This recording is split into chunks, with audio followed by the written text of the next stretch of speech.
এই মুহূর্তে আমরা দাঁড়িয়ে আছি কেহেলগাঁওয়ের বটেশ্বর ধামে। বটেশ্বর ধামকে বলা হয় গুপ্তকাশী।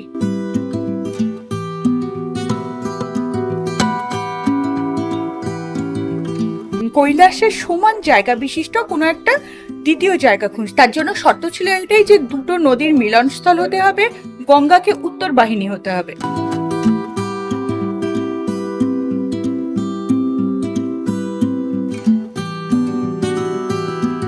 হচ্ছে কোশি নদী এবং গঙ্গা নদীর মিলনস্থল। বটেশ্বর ধাম যতটা কৈলাসের জায়গা তার থেকে কিছুটা কম পড়ে, তারপরে গিয়ে বারাণসীতে কাশী স্থাপিত হয়। সেই কারণে এটাও যেহেতু সিলেক্ট হয়েছিল, এটাকে ওই কারণে গুপ্ত কাশী বলা হয়।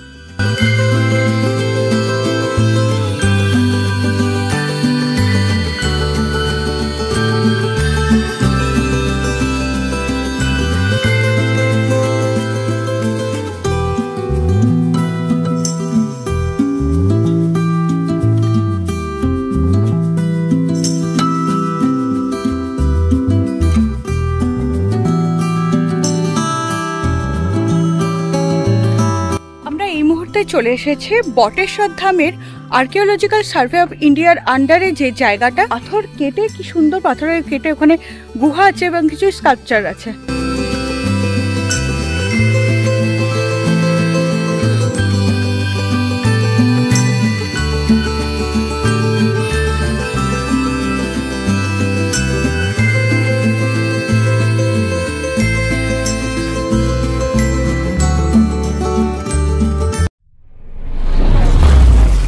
প্রতিবেশী রাজ্য বিহারের ভাগলপুর জেলার কাহালগাঁও মহাভারতের অষ্টবক্র মুনির পিতা কাহাল ঋষির তপস্থল যে পুণ্যভূমি, সেই কাহালগাঁও থেকে 11 কিলোমিটার দূরে অবস্থিত বশিষ্ঠ মুনির পুণ্য তপভূমি, যেখানে তিনি স্থাপন করেছিলেন প্রাচীন শিব মন্দির।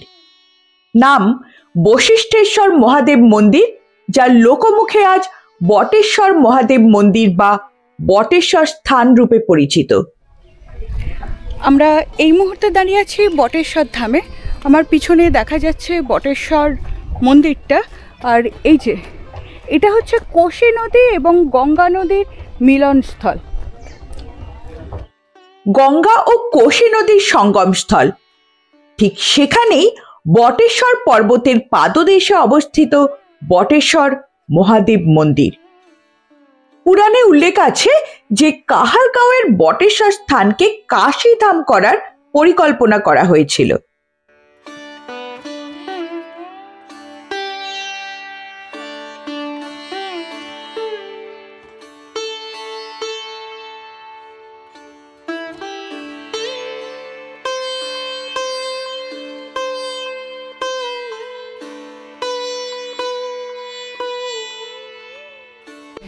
এই মুহূর্তে আমরা দাঁড়িয়ে আছি কেহেলগাঁওয়ের বটেশ্বর ধামে।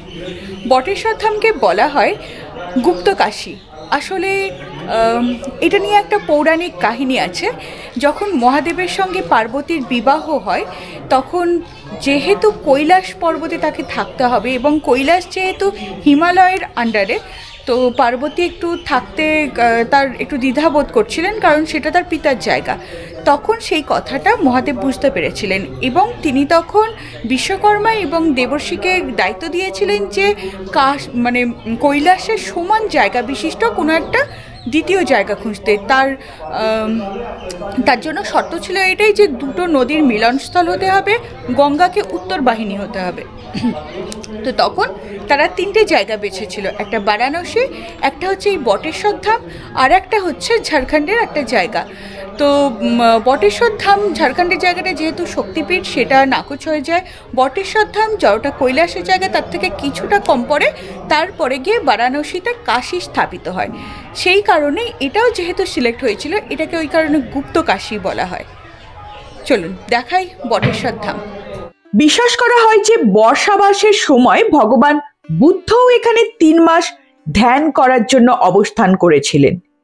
জায়গাটিতে যে বৌদ্ধ ধর্ম বিস্তার লাভ করেছিল, যত্রতত্র তার নিদর্শন আমরা পাই।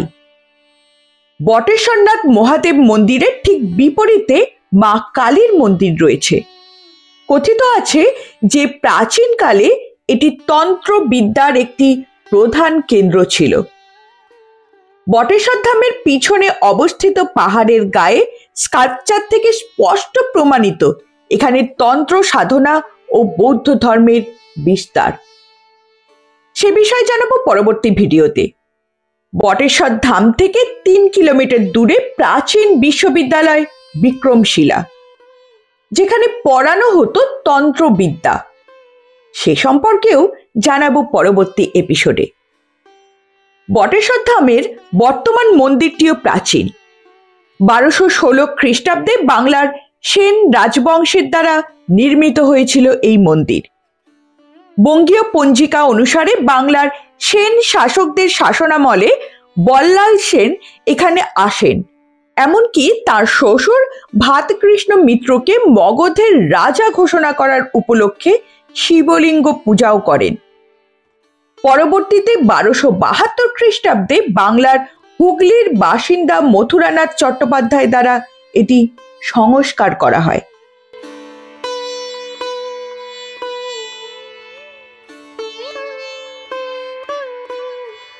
আসবেন কিভাবে? হাওড়া থেকে ভাগলপুরগামী ট্রেনে নামুন কাহালগাঁও স্টেশন। সেখান থেকে একটি টোটো ভাড়া করে চলে আসুন গুপ্তকাশী বটেশ্বর ধামে। থাকবেন কোথায়? কাহালগাঁওতে প্রচুর থাকার হোটেল আছে। তাছাড়া নিকটবর্তী ভাগলপুরেও আপনারা থাকতে পারেন।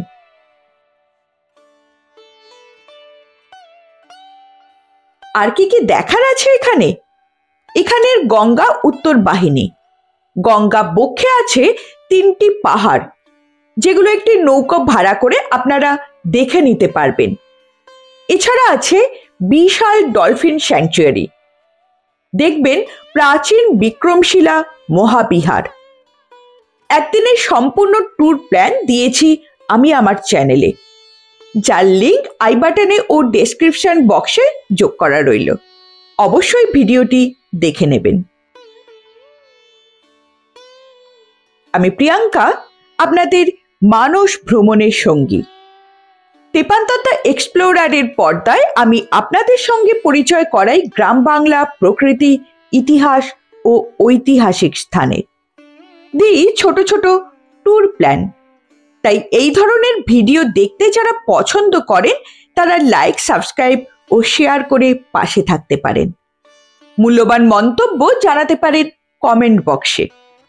আজকের মতো ভিডিও এই পর্যন্তই। অসংখ্য ধন্যবাদ সম্পূর্ণ ভিডিওটি দেখার জন্য এবং সঙ্গে থাকার জন্য।